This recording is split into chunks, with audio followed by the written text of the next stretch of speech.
बिस्मिल्लाहिर्रहमानिर्रहीम। दोस्तों, एक बार फिर आप लोगों से मुखातिब हूँ और आप लोगों से कुछ शेयर भी करना चाहता हूँ, जिसका उन्वान है वो भी क्या दिन थे। मेरे दोस्तों, सवाल ये नहीं कि आप कैसे माशरे में रहते हैं, सवाल ये है कि आप जब इस दुनिया से गए तो कैसा माशरा छोड़ के गए। क्योंकि माशरा हम सब से मिलकर तो बनता है, इसीलिए हम सब जिम्मेदार हैं कि माशरा अच्छा है या बुरा।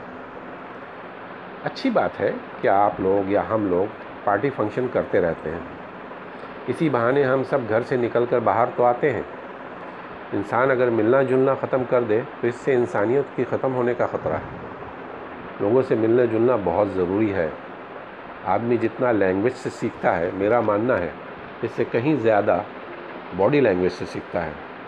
घरों से निकलिए या लोगों से मिलिए जुलिए। आजकल टेक्नोलॉजी का दौर है। ये सच है, टेक्नोलॉजी ने फासलों को, दूरियों को बहुत कम कर दिया है, पर यह भी तो सच है कि आदमी को आदमी से दूर कर दिया है। यकीनन टेक्नोलॉजी का एक फ़ायदा ज़रूर हुआ है कि इसने आदमी की समझ बढ़ाई है, लेकिन बर्दाश्त ख़त्म कर दिया है। आप तो जानते हैं कि इस ज़माने में टेक्नोलॉजी बहुत तेज़ी से बदल रही है। इसका एक नुकसान है कि बाप का एक्सपीरियंस बेटे के किसी काम का नहीं रहा। वो क्या कहते हैं, आउटडेटेड हो गया है। यार, पुराना जो वक्त था ना, उसमें जिस्मानी सख्ती बहुत थी, थकन काफ़ी थी, तकालीफ बहुत होती थी, पर एक्साइटमेंट बहुत थी। ज़हनी तौर पर बड़े फिट होते थे लोग। इंसान फ्रस्ट्रेशन का शिकार नहीं था।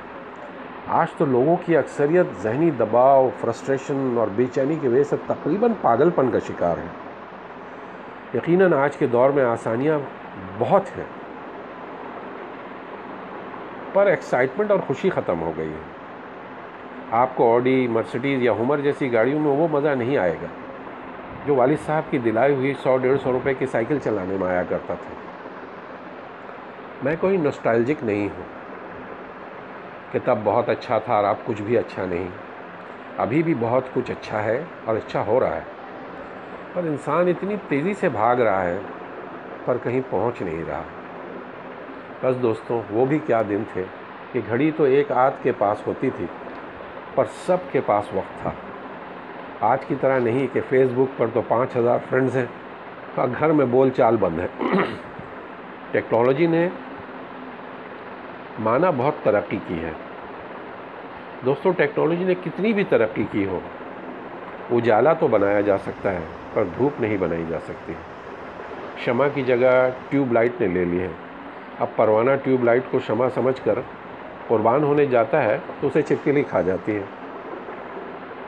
पहले मोबाइल तो क्या, लैंडलाइन भी किसी किसी को मुयस्सर थी और झूठ सिर्फ आमने सामने मिलने पे ही बोला जाता था। खाना पीना इतना असली था और याददाश्त बहुत अच्छी थी। हर शख्स को अपनी साथ साथ पुश्त याद रहती थी, ख़ासकर अपनी भी और गाली गलौज होने पर दूसरों की भी। हम लोग आवारा इकॉनमी, फाइनेंस के दौर में जी रहे हैं, जिसकी वजह से इंसान में अनसिक्योरिटी बढ़ गई है। करोड़ों रुपए पास हैं पर फिक्र रहती है कि कल क्या खाएंगे। अलमारी और वार्डरोब कपड़ों से भरे पड़े हैं, पर इंसान ये फैसला नहीं कर पाता कि पहने क्या। देखिए ना, पहले लोग दरवाजे पर आदमी रखते थे कि कोई कुत्ता घर में ना घुस आए। अब दरवाजे पर कुत्ता रखते हैं कि कोई आदमी ना घुस आए। इसी तरह पहले शादी ब्याह में घर की औरतें घर की सजावट और खाने पीने का इंतज़ाम करती थीं और नाचने गाने वालों को बाहर से बुलाया जाता था। अब घर की सजावट और खाने पीने का काम और इंतज़ाम जो है बाहर के लोगों से कराया जाता है, और घर की औरतें नाचने गाने का काम बड़ा खुशी खुशी करती हैं। पहले ऐसा नहीं था। लोग भूखे उठते तो थे पर भूखे सोते नहीं थे। महंगाई बिल्कुल नहीं थी। ईमान के अलावा सब कुछ बहुत सस्ता था। और सस्ताई का अंदाज़ा तो आप इस बात से लगा लीजिए कि फ़िल्मों में अगर हीरोइनों को पैसे कम भी मिलते थे तब भी वो कपड़े पूरे पहनती थी। सच है कि गन्ने का रस सूख जाए तो वो सिर्फ लाठी रह जाता है। पहले हम कछुए की तरह थे, आहिस्ता आहिस्ता चलने वाले, पर मंजिल का पता था, और आज हम खरगोश की तरह तेज़ और फास्ट हो गए हैं। देखिए ना, हर इंसान भाग रहा है, पर पहुंच कोई नहीं रहा, और पहुंच कहीं भी नहीं रहा। वस्सलाम। सैयद मज़हर।